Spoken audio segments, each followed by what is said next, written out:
hang on. There you go. See, so different channel, same problems still pervade, but there you go. It is what it is. You just can't get the staff, ladies and gentlemen. Anyway, welcome to the very first live broadcast of this new channel, and we hope that will be many more to come. This is the West Ham Massive. Please don't forget to like, comment on, and share the stream to your social media platforms. Subscribe to the YouTube channel and make sure that you hit that bell icon so you'll be notified of any new content as and when it arrives. And we thank you very much indeed for your support in this matter. And don't forget to lend your support to the Iron Supporting Food Bank charity. You will find that link in the description section below this stream. And it's to try and really sort of help the people in the local community to our beloved West Ham. One last little disclaimer.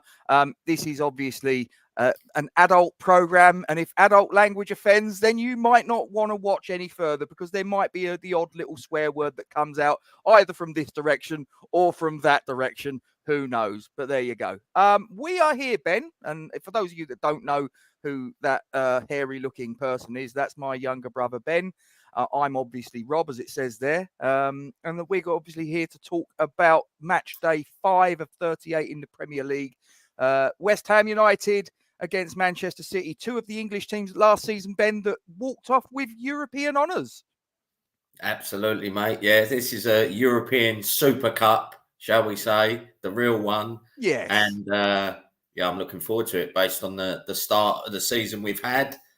It's going to be a very tough game, which we'll come on to a little bit of detail, but we've got to play them at some time, and we're in good form, so bring them on. I'm not too sure about that, Walshy. That really is stretching that particular. It didn't take long, did it? It didn't take long. No, there had to be someone. But we're also going to do a little bit of a season recap, because obviously we had the 4 matches that preceded this particular one. So we're going to get into it, Ben. So first things first, as far as our summer transfer activity was concerned, was it sufficient in your opinion, or do you think we could have done with a bit more? And any of you guys in the live chat, please feel free to get involved. Look, I think on balance, you always probably think, oh, you could have done a bit more. But generally thinking, I actually think it was really good. And look, it's with the benefit of being 4 games in now that you can kind of analyse it a little bit. But I think reflecting on the summer, I think there was a bit of concern there for quite a while. Yeah, we just sold our captain and star man, which we knew he was pretty much going very early on, and then even up until the Bournemouth game, I can't remember exactly the chronology of when we bought who, but the fact is we started that Bournemouth game without one new signing, and I was a little bit concerned, to be honest. I'm thinking, yes, we've won a European trophy for the first time in my lifetime, any trophy, in fact.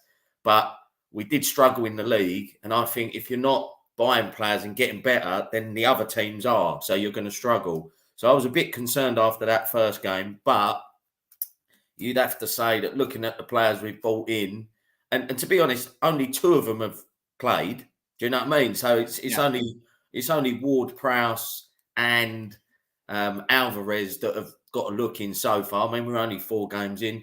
Mavropanos, don't know much about him, but he's probably, he's a young lad. He's sort of mid-20s. He's probably going to be back up this season, but I still reckon he'd get a good 10 to 20 games anyway in cups and things like that. And I think it looks like the lad can nick a goal from centre half. You know what I mean? I think he's a bit of a beast in the air. He scored a couple, I think, for his country the other day. Look, Ward, analysing the players, Ward-Prowse, does what it says on the tin. Do you know what I mean? Let's be honest, he's not as good as Rice as a footballer. Yeah, that's the truth, in my opinion, as an individual.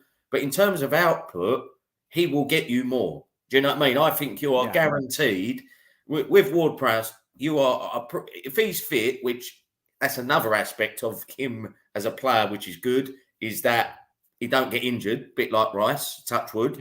Yeah. I think you're guaranteed 10 goals and assists every season, just from his set pieces. And you'd have to say Yeah, well, he got 2 in his first start, didn't he, against Chelsea? Set piece plus a little ball through. He has got more to his game than just the set pieces. Then he's got another one against Luton. So I think Ward-Prowse is going to do exactly what it says on the tin, and we can get back to being a good set piece team. Alvarez is looking very promising, in terms of biting into tackles, composure on the ball and moving with the ball. Like I say, Mavropanos, don't know much about him, but he's probably going to be back up for a little while, I would say, because Gerd and Zuma are looking pretty tasty in centre-back pairing. And look, Kudus is kind of, I don't even know if that's how you pronounce his name. I think it's Kudus. Kudus, right? Yeah. We'll Kudus, I'm hoping he can be a bit of the sprinkle of magic and the star bio. Obviously, we've not seen him yet, but look, from a YouTube video, every player can look a world beater. But I think he could have a little bit of something that no one else has really got, because we're a good team. There's good aspects of the team and individuals, but I don't think we've got a player that can just really pick up the ball and score a goal from the halfway line and turn and jink and this, that, and the other. But he looks like he's got that in his locker. So I think he could be a bit of magic. So look, I would have to say, what's your question? I've just been rabbiting on. Right? Was our summer transfer activity sufficient, or did we need more? Yes. I think the answer is yes, in my opinion.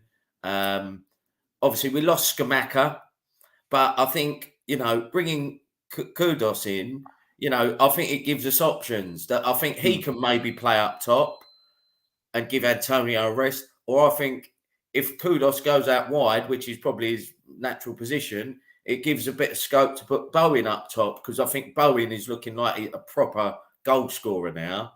So I think I was reading an article in one of the papers or online, and I think they actually said that out of all the teams in the league, we was number 1 for the transfer business that we've done, which is pretty amazing when you consider we've lost our captain in that transfer window. So, I'm intrigued as to what you think, mate. Yeah, I think that a striker, in my opinion, I think would have been good. But then again, I've got my opinions on what David Moyes has a habit of doing to strikers, which is fairly well documented, and is probably fairly similar to what you and a lot of other fans think, that a striker comes in and it's a bit like sort of seeing an albatross when you're sort of like on a boat going out to sea. It's like, this is not good. But yeah, I think a striker, possibly a left back, if I'm being honest, maybe a right back as well, if I think about it, but we'll get into that. But yeah, it wasn't a bad window, and obviously we've started well, so it's all good. Just to sort of like touch on, it comes up Facebook user, but I'm aware that's you, Craig. Hope you are well. And thanks for joining us. Right, okay, so Budgie's putting in an alternate point of view, but and this is what this is all about, ladies and gentlemen. It'd be a pretty boring world if we all sat here and agreed with one another. It doesn't mean to say that Budgie's right and Ben's wrong, or vice versa. It's all about opinions. I'd have to say Budgie's definitely wrong. Fair enough. I'm sure he won't mind. He won't. I mean, on the basis Cornet hasn't scored a goal for us, in my memory. I don't think he can get. He's a headless chicken, and to be honest, he doesn't know the offside rule, does he? I don't rate him, to be honest. No, but there we go. Budgie, I respect your opinion, mate, but it's bollocks. He's turned off now. That's it. Oh, don't Budgie. It is what it is. Who has impressed you in our first 4 matches, Ben? Mate, do you know what? It's a difficult one to pinpoint, because you could make a case for pretty much the whole team. Do you know what I mean? Like, I think what has impressed me, I'll start off with the manager, because I'm going to say, not necessarily a case of impressed, but I'm very pleased for Moyes about this start that we've had, because I think, he's won a cup, but he's still, regardless of that, fans are fickle online, and people were getting the ump in the summer that we brought in this Tim Steedton, or whatever his name is. We weren't getting players in the door. You're hearing rumours, well, Moyes is blocking it. The rumours, we're going for Maguire, we're going for McTominay, and, they're not really the most exciting players. But then, so I'm really pleased for Moyes with the start that we've had, because it's shown he can get a team playing. I'm going to say, a few little curveballs. So I'm really, Antonio started well, that goal against Chelsea. And I think Scamacca going, oddly, I think Scamacca going has given Antonio a little bit more confidence this season, because I think he thinks, well, look, you've brought in you brought in a big star striker, you spent big money, and look, he couldn't get me out the team. So I think Antonio's even more he's got a bit of a boost this season. Bowen is looking like, obviously I'm exaggerating. He's looking like a bit of a Ronaldo regeneration to me. Like, in terms of, that's what I genuinely think. He's on the wing, but I think given the opportunity, put him up front, he's going to score. And I think Bowen could get 20 goals this season in the league. I think he's hitting that ground running. He's given the service. I don't see why not. Exactly. Antonio, Bowen, obviously Paqueta is looking even better. I was very critical of him when he started, as you know, Rob. Yes, I thought he was just a bit of a fancy Dan, weak as piss. But no, he's got the stardust that we need. Do you know what I mean? Because he's the only one with it. And that the coolness for the penalty against Chelsea in the last minute, with all the bullshit surrounding him about the gambling and all that.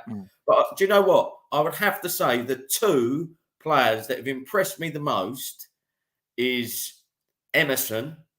Okay. Because I think he was in and out the team last season, and I think there is a slight doubt about his defensive ability, and I'd say Cresswell's probably a better defender in my opinion. But actually, I think Emerson starting in that cup final has given him the confidence, and I think he was the man of the match in that final, going way back when for us. He was our best player. And he started the season like that, and he's bursting forward. He obviously won the penalty against Chelsea. I think Emerson is looking a real handful down the left, and he's looking solid at the back. And I'm going to say Kurt Zuma.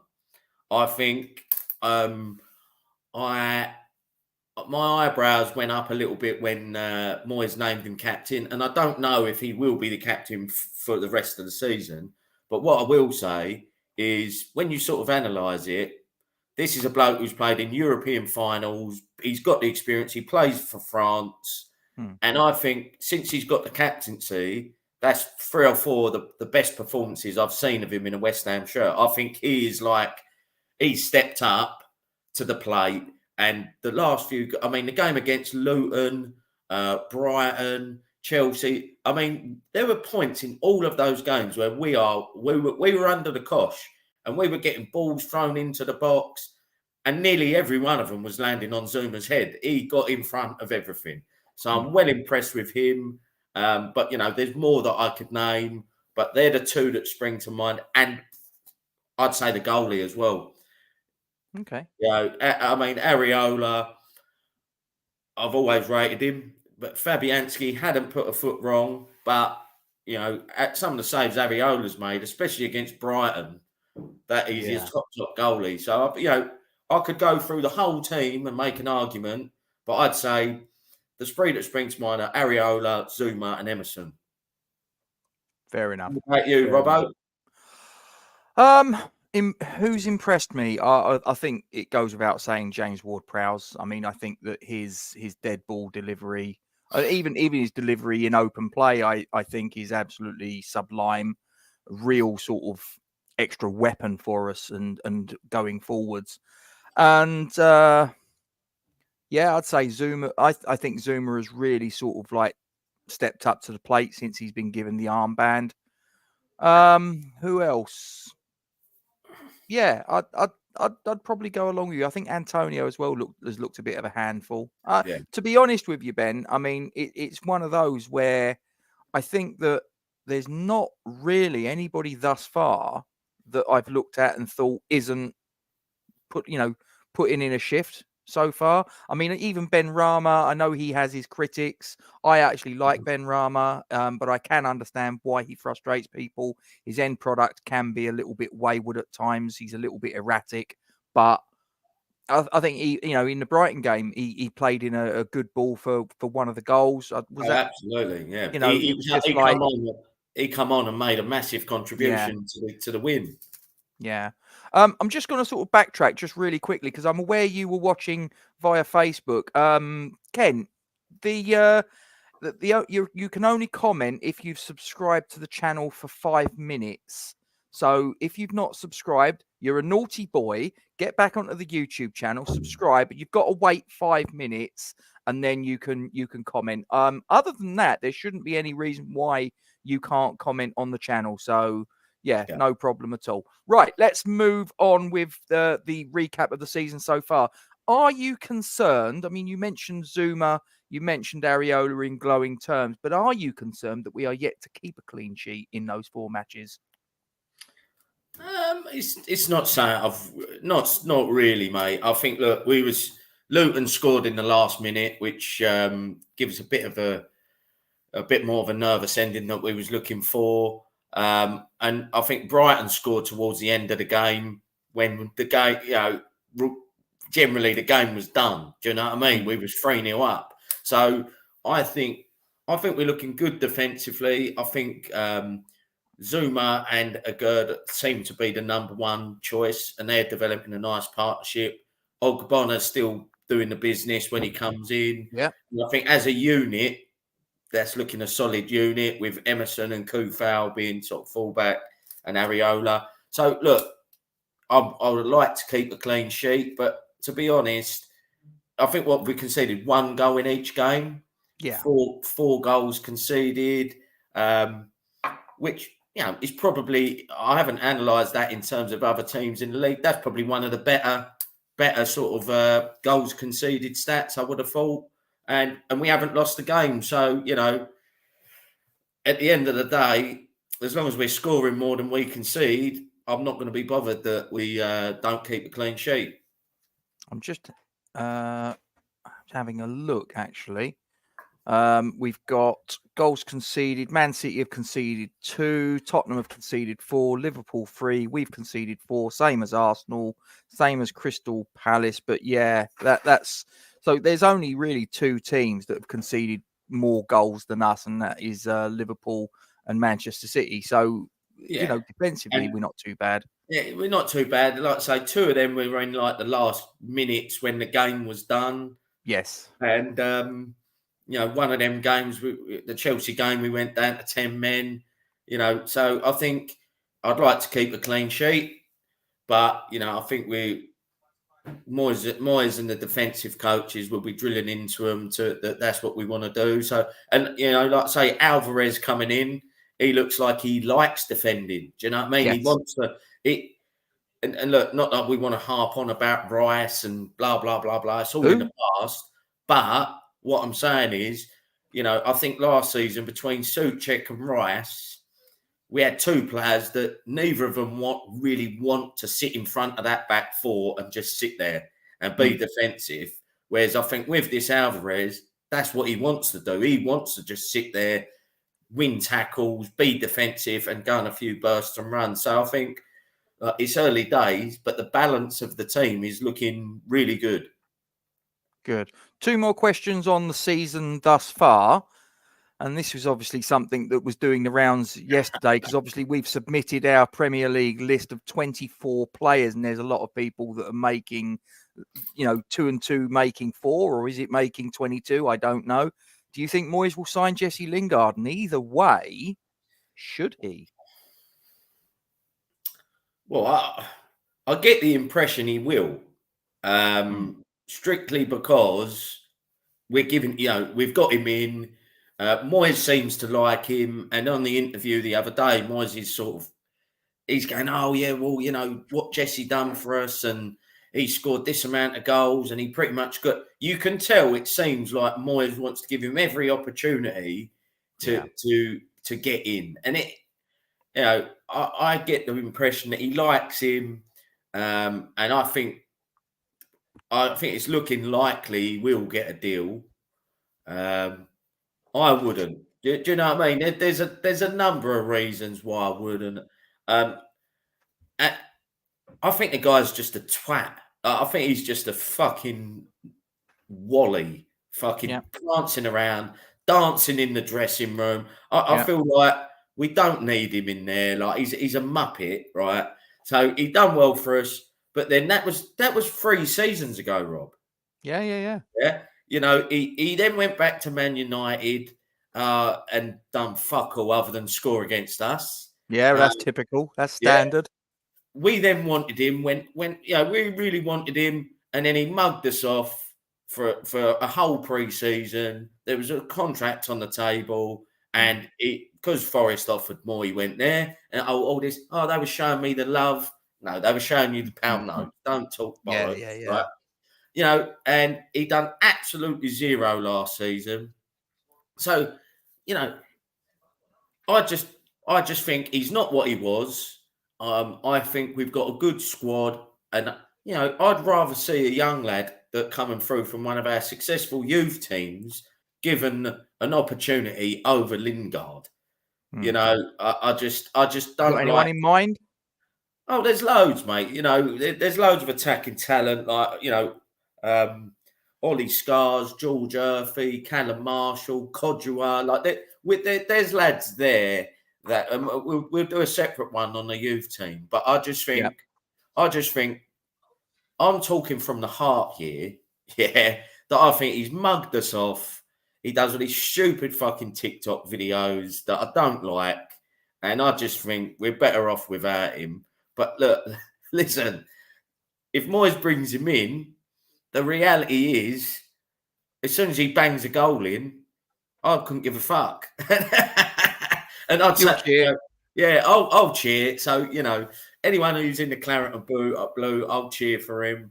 But look, I can't argue with what he done before, but I'm not keen on him coming back. You don't go back. You never get back with an ex-girlfriend. And I'm telling you now, I've never really seen it work when a player goes back to his old team. It's never as good. Yeah, it's very rare, isn't it, that you get the second time is as good or better than the first time. There are exceptions, but they are few and far between.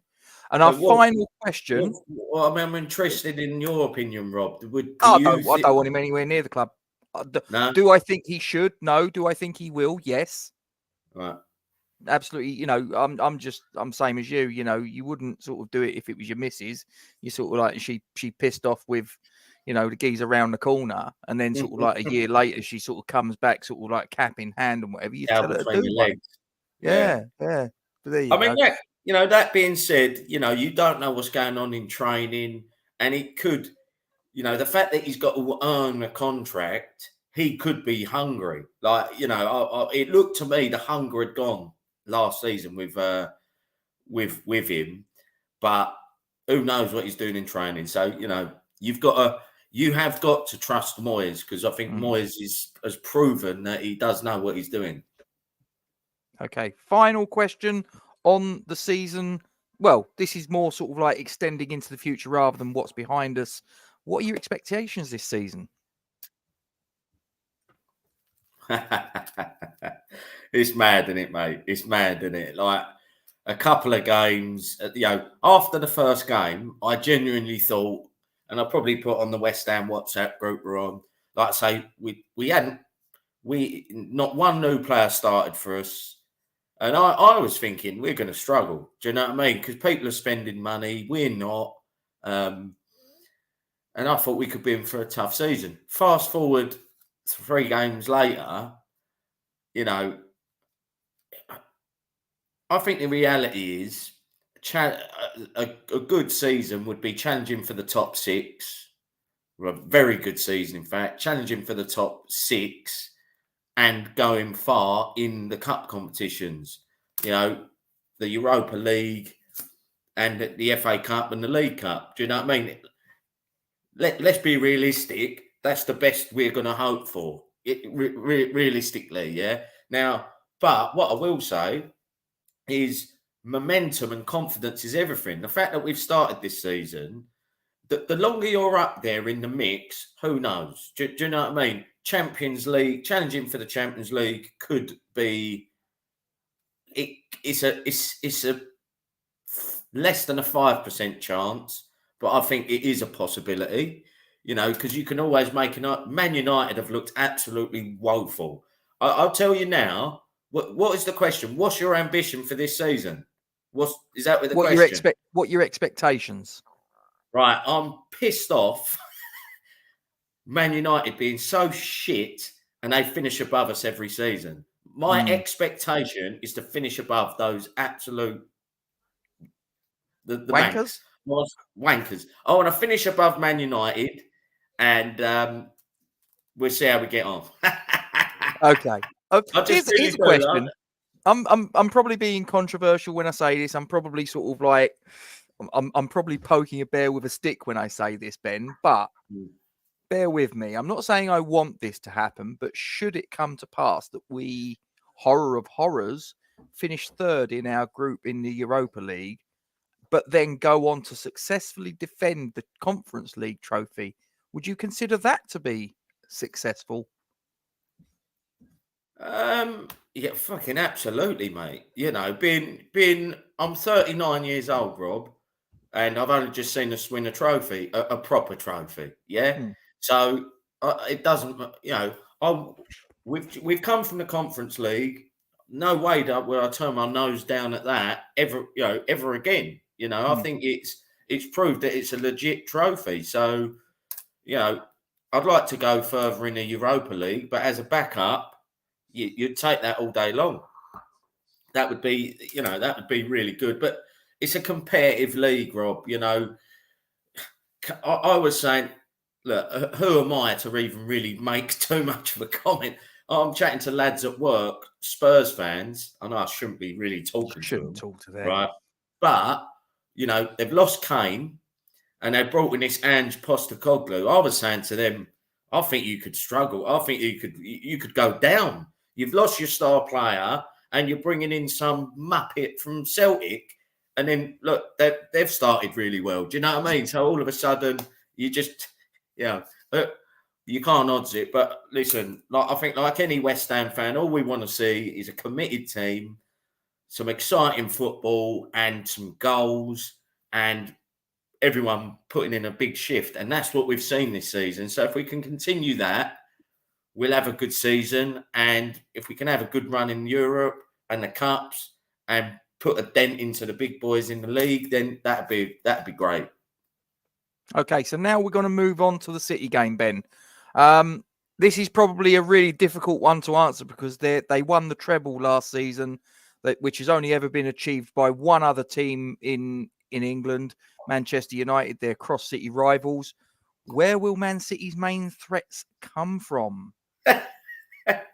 I can't even believe you'd even ask that question. Their threats are absolutely everywhere, Rob. Their threats are, they've got attacking threats, but they're the best team in the world. They're the best team in the world. Haaland is a machine. You can keep him quiet all game, but the geezer still scores 2 or 3 goals somehow. Obviously Foden, across Grealish, they've got attacking talent everywhere. But I genuinely think we can give them a good game, and we can cause them some damage. Like I think people. City are a great side, but people can get carried away with, their invincibility, shall we say. We held them to a draw 2 seasons ago from memory, and we was 2-0 up. Do you know what I mean? So I don't know what your further questions are after this, but in terms of the game, but I think they've got some massive attacking threats, but it's like anything. Let's just keep it tight, keep it cagey, and I think the longer the game goes on, I don't want us to score early because I think if we score early, we'll just sit back and they'll just pick us off. I just think just keep it tight, keep it dirty, and try and break the play up. Because let's be honest, if we keep it as a purist football game, and you play to your strength, we play to our strength, we're going to lose. So, you know, Moyes is experienced enough. Let's try and get that set piece working and, keep it tight and try and, you know, I'll be over the moon with a point, but I genuinely feel I feel confident that we can get even more than that. Well, let's flip that question a little bit on its head. Who are the West Ham players that City need to watch out for? Oh, you know, so the way that question is framed, it's like they've got to watch. That's like an attacking player. Do you get what I'm saying? Do you know what I mean? I think possibly. Yeah, I feel like we're unbeaten. Do you know what? Because I mean, we don't know Moyes' mindset about this Kudos geezer. You know, is Kudos going to start? Like he could throw a bit of a spanner in the works. He's our right back. I genuinely think, look, if we're going to have any chance of getting anything out of tomorrow, Bowen's got to play well. We've got to have an attacking threat. We can't just sit back and soak it up. So I think Antonio needs to put in a performance. Bowen needs to put in a performance. And look, Paqueta, obviously, he's our guy with a bit of magic. So, you know, I'm not sure what lineup he's going to go for tomorrow. Do you know what I mean? Will he put Paqueta out a bit wider, bring Souček in just to make the centre of the park a bit more solid? So, look, if we're to get anything out the game, we need all of our players working at like an 8 out of 10. Do you know what I mean? So, it'd be ideal if those boys step up to the plate. And like you say, any set piece we get, your man Ward-Prowse has just got to be on the money, you know what I mean? And I think Pep has said that he thinks he's the best in the world before, so hopefully he shows it tomorrow. Absolutely. Did our performance at Brighton provide a blueprint of how we need to shape up against City? Because obviously, I'm not for 1 minute suggesting that in terms of their quality, in terms of their squad depth, that they are comparable, but they are comparable stylistically. Now, obviously, in the Brighton game, they had the bulk of the possession, but we walked away with a 3-1 victory. So could that possibly be a clue as to how we might take advantage? Yes, but I think Brighton were at home, and there were points where obviously they were expected to really go forward, which left a few gaps at the back, which we're probably not going to get against City because they're solid at the back. Yes, Rob. I think I've been crying out saying I want to see us have a bit more possession, but actually, the Brighton game I thought we played amazing, and the fact that we had so little possession didn't really come into it because the possession that we had, we created. We should have scored more than 3 goals against Brighton. Do you know what I mean? Like you could have easily said we could have had 4 or 5. So I think we know. I think mentally, the players are comfortable not having the lion's share of the ball, which we definitely won't have tomorrow. Do you know what I mean? So I think, but we have the confidence that let's be honest, we'll probably have about 30% of the possession tomorrow, realistically, yeah. But I think the players that we've got, Paqueta, when we do have possession, we've got to make the most of it. So, you know, I'm actually, I might be some sick, perverted bastard. Well, in fact, I am. Yeah. Yes. But I'm actually looking forward to this game tomorrow. You know, City at home, we're unbeaten, they're unbeaten. You know, we've got the new signings are showing promise. We're at home. It's a 3:00 on a Saturday kickoff. You know, I think let's go and see how good we are. You know, let's try ourselves out against the best, and hopefully we can come out with 3 points. Why not, indeed? Will and should Naya Figuer start, given the earthquake in Morocco, possibly affecting, him? I don't know whether he had any relatives, friends that were involved. Possibly he did. And also tied in with that, should he start, given his recent defensive lapses? Oh, this is a new. I mean, you run through the questions before the show with me, and you didn't mention this one. Always got to keep something in reserve. Yeah, mate. Absolutely. I mean,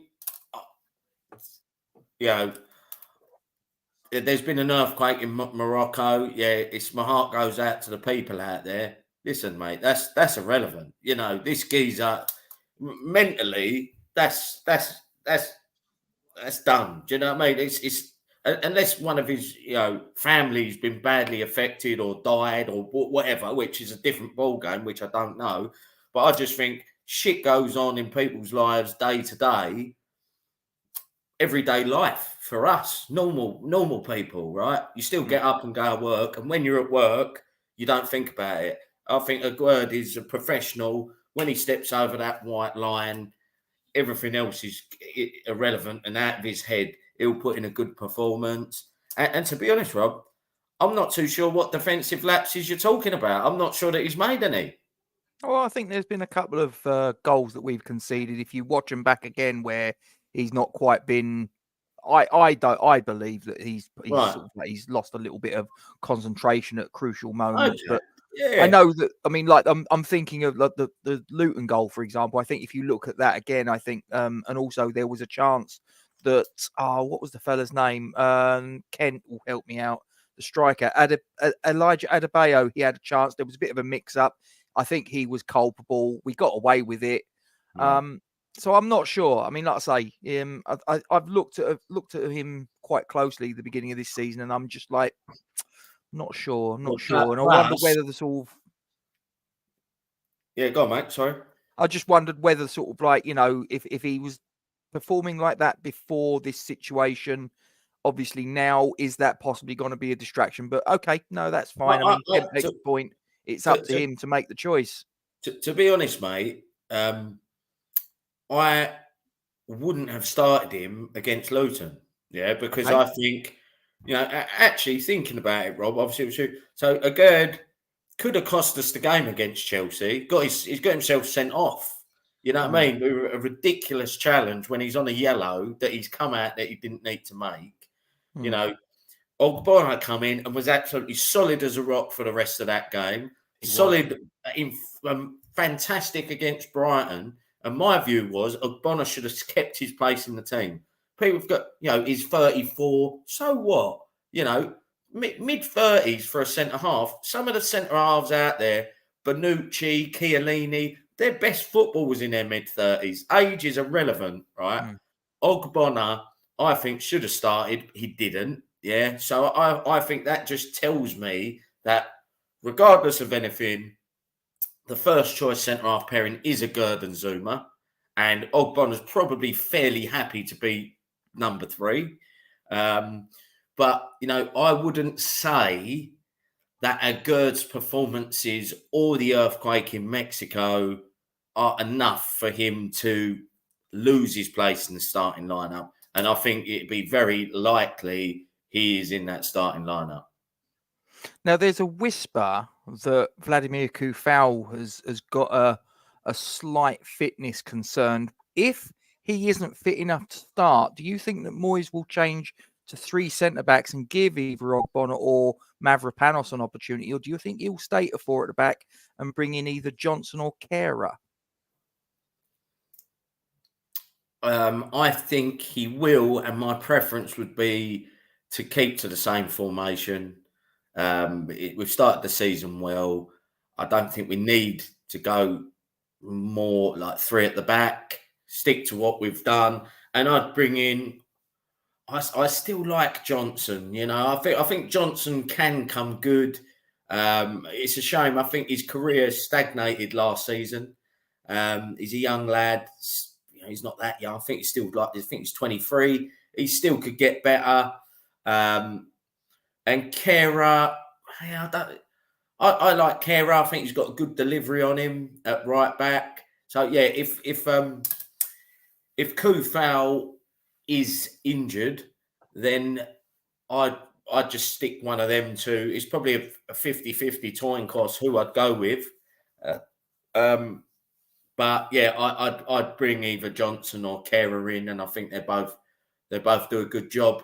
You know, it's going to be a tough ask. They'll probably be up against Grealish or Foden. So, you know, it's a baptism of fire coming in for your first game against them. Yeah, I think stick with the same formation and bring one of them lads in. Well, just to sort of update people that are watching, whether it's live or latterly, Manchester City's injury list. There's doubts over John Stones, Jack Grealish, and Mateo Kovacic. Last I heard, Kevin De Bruyne we know is out, but it looks like those three are sort of, you know, touch and go. They're going to be involved. But you look at their squad, I mean, they've got international class players. It's deep, deep, deep. So even if all three of them are out of the squad completely, it's like there'll be comparable players that will come in and fill the void and still give us problems, I'm sure. Is De Bruyne out for a long time, is he? I think he's going to be out for the foreseeable. I mean, that's a big blow. I mean, regardless of, regardless of them having a deep squad, he's probably still their number one. He's probably first name on the team sheet if he's fit. But, fortunately, he's not playing for us. So I think gives us, like you say, they're going to bring in a quality player no matter what. But I'll tell you what, that player is not as good as Kevin De Bruyne. So, gives us a better chance if he isn't playing, if I'm totally straight with you. Last question for you, Ben, and I've got a little piece where I'm going to put my predicted 11 up, and you guys in the live chat, if you want to put in your predicted 11, your formation, your personnel, get stuck into it. And also, don't forget, we've got a poll running on the YouTube channel. If you're watching this on Facebook or you're watching this on Twitter, you can get across to the YouTube channel before we end the stream, and it's just basically asking you, as far as the match is concerned, home win, away win, score draw, no score draw. So get your votes in. Last question for you, Ben. If you was picking the team, what players and formation would be your choice for West Ham to put out? Well, if I was picking the team, I'm going to say same formation that we've played all this season. So probably 4-5-1. That's probably how you describe it. Areola in goal. Kufal, Zuma,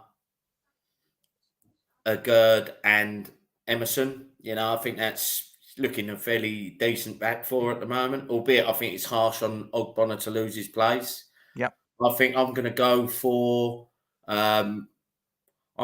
Ward-Prowse, Alvarez, and Souček in the middle, with Bowen out wide right and Paqueta on the left. And I'm going to go Antonio up top. I think Paqueta is probably more influential in central midfield, but I think he would drift in like he did against Brighton. I mean, when I see the lineup against Brighton, I think people were like, "Oh, why have we pushed Paqueta out wide?" Well, it worked. The team played well and it worked. I know Souček got injured and Benrahma come on, but I actually think, if I think about the Chelsea game, which, let's be honest, even though Chelsea haven't started well, they're a good side, and they put us under a lot of pressure. And I think Souček had a brilliant game against Chelsea. Do you know what I mean? And it's going to be a similar type game tomorrow. We're going to be under the cosh. There's going to be balls coming into the box. And I think, Souček was getting his head on, getting his body in the way. I want to see Souček come back into the team. I think he deserves it. And then that leaves us with the likes of Benrahma and Kudus on the bench, that if we need some attacking talent to come on, we can. So that'd be my 11. Fair enough. Okay, well, I've put together what I think will be our predicted starting lineup, and you can scrutinise that. It's probably not a million miles away from you, but here we go.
Yeah, it's not a million miles away from what you selected, and it's not a million miles away. I mean, it's one of those, I think, 4-5-1, 4-2-3-1, 4-3-3.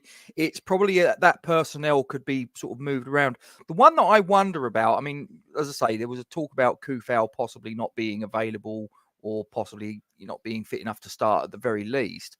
But I don't I personally would be surprised if Moyes starts with Mohamed Kudus myself. You know what Moyes is like. He usually tries to sort of ease players in, and probably by the time he's eased him in, he'll probably be starting around about mid-February, knowing Moyes.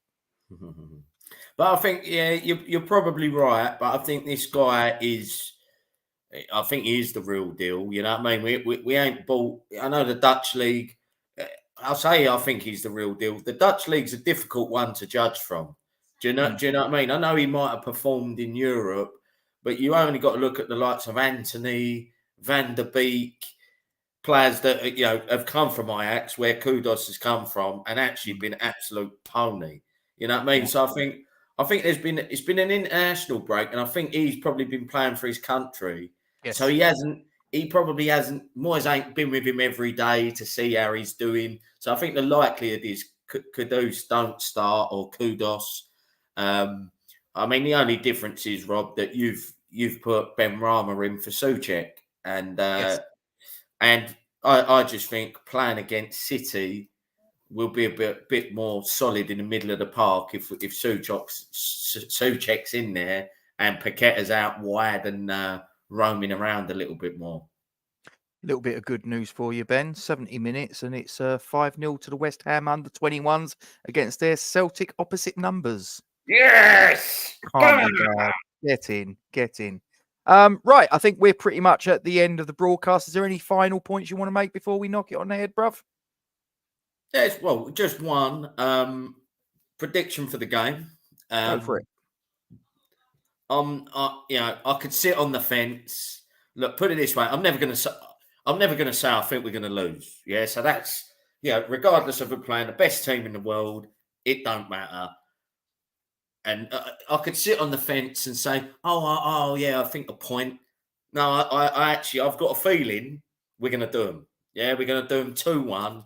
And I'm going to say Antonio and a Zuma header from a Ward-Prowse corner is, it's going to be a tough game. You can't get any tougher, but I think we're going to do them tomorrow. Okay, well, I'm going to end the poll that's been running against the stream. 67% say it's going to be a score draw, with the rest saying it's going to be a home win. No one's voted Manchester City, which is quite interesting. I hope they're right. Shouldn't we? Yeah, absolutely. Right. Well, guys, as I say, you can see the ticker at the bottom with all of our socials there. If you're not on any of them, please do join in. And as far as this is concerned, please don't forget to like, comment on, and share this stream to your social media platforms. As always, subscribe to our YouTube channel if you haven't done so already, and hit the bell icon for alerts of new content. And as always, ladies and gentlemen, we thank you very much indeed for your support. Please also consider giving your support to the Iron Supporting Food Banks charity. You will find the link for this in the description section below this stream on YouTube. And that is where we're going to leave our first live broadcast of the West Ham Massive. It's flown by all too quickly. There's probably much more we could have said, but we wanted to try and keep this sort of like condensed down into a sort of, well, we said half an hour, didn't we? We've done 50, but it is what it is. So anyway, I'm gonna knock it on the head there, guys. Thanks for joining us, and we'll see you next time. Take care. Come on, you Irons. Massive, everywhere we go.